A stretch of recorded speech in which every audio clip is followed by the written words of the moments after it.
اعوذ باللہ من الشیطان الرجیم بسم اللہ الرحمن الرحیم وَلَكُمْ نِصْفُ مَا تَرَكَ أَزْوَاجُكُمْ إِن لَّمْ يَكُن لَّهُنَّ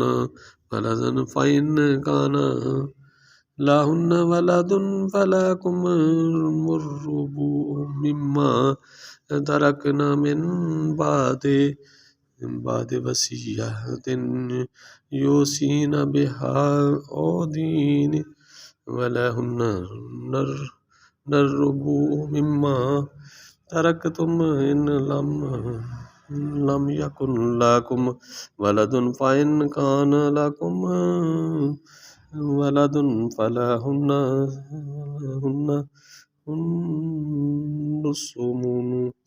النصف مما ترکتم من بعد وصیۃ یوصون بہا أو دین وإن كان رجل يورث کلالة أو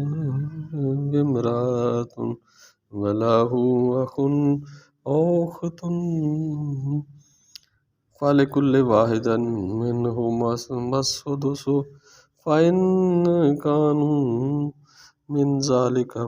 فهم شركاء في ثلث من بعد وصية يوصى بها